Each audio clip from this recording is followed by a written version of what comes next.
So we have the same glass, but neither one of us know what it is. Let's have the carries flavor. out of me. It's annoying and unnecessary. All right, we have.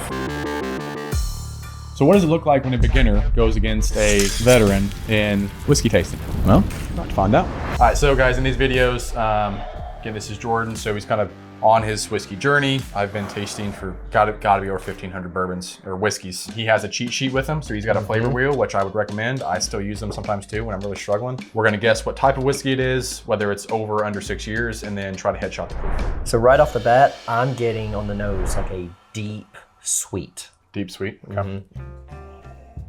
So describe that sweet. Okay.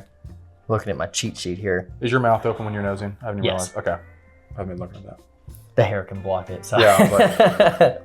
So try slowing. I can hear like a lot of suction on. It sounds weird. So it's not only is it bothering the piss out of me, but try to slow it down. Okay. Because if you're really hard, I know that's fine. But you're not gonna get as much aroma. You're gonna get more ethanol. Oh. Okay. You know what I'm saying? So make it a long, slow, like soft draw, and then breathe in between. I know now you're gonna be self-conscious of it. No, I do get that really deep. I even get a dark sweet too on that too. So that's good. I like that. I'm almost thinking like a brown sugar ordeal. Okay. But it seems also a bit more, I don't know, caramelized almost. Caramelized as in like burnt, like a physically caramelized, or caramel as in like the thing caramel. The thing caramel. Okay. I'm almost picturing like a brown sugar, but it's thicker, like a caramel. Okay. So like a very dark, thick caramel. Mm-hmm. Not like a caramel sauce on a hot fudge sundae, but like I guess it would be a hot fudge sundae if it was caramel. But yeah. Well. Also, I'm working on always saying the word caramel now instead of caramel, because I'm a southern redneck and I say caramel. All right, probably get a sip. Okay.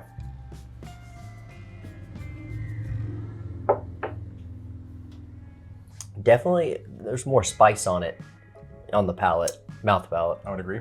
Mouthfeel, yeah. Mouthfeel. Yeah, I know you're not getting the finish. I know we didn't go over that in the last one. But there's a lot, the finish hits a lot more in the back of the throat. Okay. It comes up. It doesn't really go past the throat. Like it doesn't hit the chest for me. But, so it doesn't drop? Right. Okay. Right. Honestly, I'm not a big fan of getting kicked in the chest either. Like I feel like it's annoying and unnecessary. Very oily, almost numbing. Okay. I like that numbing term. I like that. The nose is not changing for me. It's the same as it was. Yep. And it's good. It's really good. To me, it seems almost even sweeter, which is interesting because for me, the palate is a bit spicier than I was expecting, but it made the nose sweeter. Man, I like that a lot. I like that a lot. I'm getting a mix of like a bread note and spice, and my cheat sheet here has something, let's see, rye spice specifically is something that it has listed. Okay. And to me, when I think rye, I think spicy. I mean, though it's not always that. Yeah. That's the note I associate with rye. Okay. So I'm gonna say that this is a rye. You think that's right? Okay. Okay, so you said doughy. Yes. So is this like a very fresh baked bread note? Is this like a pastry note? More like a just kind of like yeasty, like bread factory? I'm thinking yeasty bread factory. Like, yeah. That nose is really good though. I love that nose. Okay, so I'll kind of go over what I'm smelling. So I like the doughy note. I'm gonna call it pastry. Pastry? Because I get that very dark caramel note as well, almost to a not charred, but like a very, very, very caramelized caramel. If that makes sense. Like if you were to put caramel in a cast iron and right before it burns, like like you're getting close to that point, but yeah, like this. I understand, and I get spice too. I understand where you're coming with it, calling it a rye. This is bourbon for me. Okay. Like this is, it's deep, dark, sweet. It's Is the sweetness really transferring over on the palate for you? more so than the last one. Okay. So remember the last one we did High West Boo Rye, and the nose was really good for both of us. It was a lighter, more floral sweet, but the palate was just spice. It wasn't a lot of flavor and complexity to go with it. But this one, it is. This honestly reminds me of a really high quality Four Roses product. Very, very dark, sweet caramels, sweet baking spice. I mean, just stupid sweet on the palate, or on the nose. It is so, so sweet. And that doughy note, it has to be like, for me, again, I like it, but it's gotta be a pastry. It's a donut, it's French toast, it's a sticky bun. Actually, sticky bun sounds pretty good. Not honey bun, but like a maple syrup caramel sticky bun. I'm almost getting, you say that. Great. I'm almost thinking of like when you're in the mall and you pass by one of the, I guess it is like a Cinnabon shop or whatever. That smells that you get. Yeah. That's a phenomenal nose. Phenomenal nose. And again, this is what bourbon smells like to me. Like, okay. Obviously bourbon has a ton of different notes and categories and things they can do. It's probably one of the most diverse whiskey genres in the world. But like your old school classic, hey, when you think of bourbon, what do you think of? It's this. Now, for this one, the palate is a lot spicier to me than the last one. I don't know if you're getting that. I know you're saying it's sweeter. I will say this one has like, I'd say a more of a depth of flavor, but that spiciness for me is like turned up.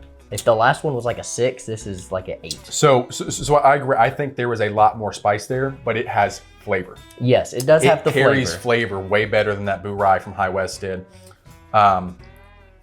I like the numbing note you said, so I get, it is hot on the tongue. It's really hot, and again, I like that. I want it to be sweet on the nose. I want it to burn the piss out of my tongue, and I don't want it to hurt going down. Like that's what I want. You get the numbing note, a lot of really good, flavorful spice. Like this is a dish that was thought over, and you added all kinds of different ingredients and prepped well. This is quality. This is craftsmanship. I really, really, really like that. Any final notes before we give a score?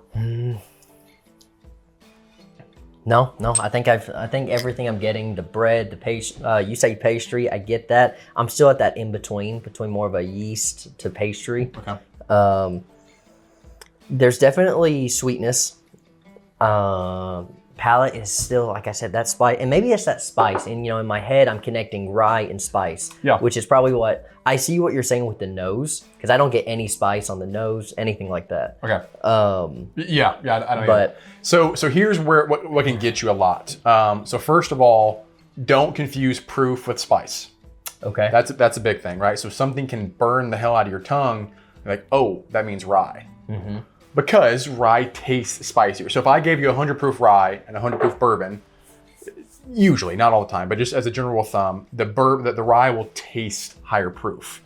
It'll feel higher proof because it's spicier. Right, spicier. It's not all the time. To that effect. So it can throw you off, right? So don't confuse proof with spice, and then sometimes lack of flavor can make things taste higher proof because you're just getting alcohol, or make it taste more like rye. I hear what you're saying. I really hear what you're saying with that. And I think this one is higher proof. Okay, so let's go over our categories. What kind of whiskey do you think it is? My nose says bourbon, but my palate says rye. Don't trust your palate yet. Okay. I don't think you're at the point where you can trust your palate to be like, oh, that's not. I would trust your nose at this point. Okay. Well, then I get that dark, that sweet.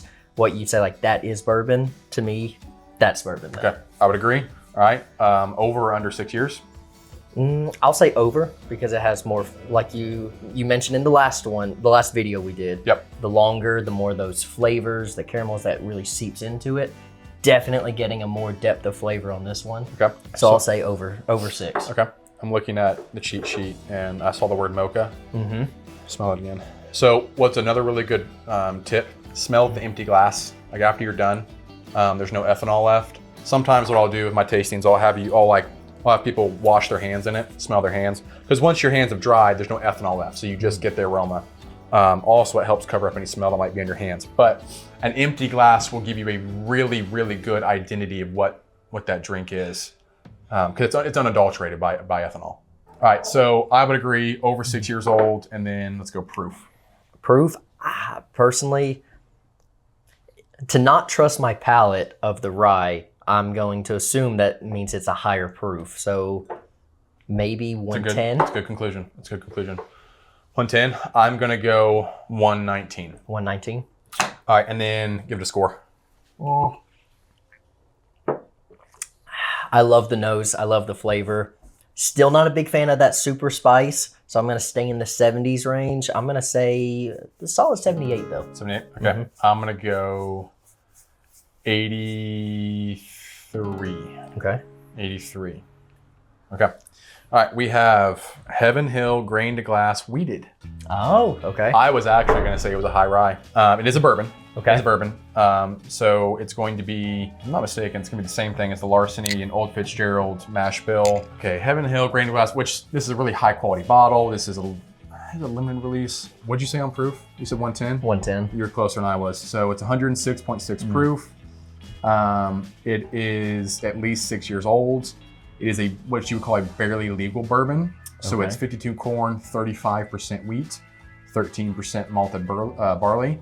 Right there. Okay, so interesting. So that spice I was getting was from the proof. It's with it not being a rye. So here's how I feel about wheated bourbons. As y'all know, on this channel, I'm not a big fan of wheaters, unless they're high quality wheaters. So usually that means extra age. So Nashville Barrel just came out with a 9-year single barrel wheater from MGP, and it's also a barely legal. It's a very similar mash bill to that, actually. No, it's not. I was gonna say it might be from Heaven Hill because they do some stuff from Heaven Hill, but it's an MGP wheated mash bill. Anyways, that one, Larceny, good Maker's Marks. Gosh, what's another one? Oh, that Dancing Goat I have, Rebel 10-year, Old Fitzgerald. Really good wheaters. I get sweet, spicy caramel. Okay. And that's where we're getting that doughy note, right? Yep. So that was really cool. You pulled that out and there's a lot of wheat in there, right? Yeah, so on low proof or young or not good quality wheaters, I just get like doughy spice, no flavor, soft. So I'm not as much of a fan on wheaters as I used to be, but I do really, really enjoy high quality wheats. So did you like that profile more or less than that High West Boo Rye? I liked it more personally. Like it more? Okay. Yeah, which it was younger. I was thinking with the last one we did, it was 10 years if I remember correctly. Yes, 10 years, yeah. So this one was just 6. Just a 6. Interesting. Age does not always mean better quality. Right. As a general rule of thumb, yes, but not always. So interesting. All right, so if you've had this glass, y'all let us know what you think, and we'll see you in the next one.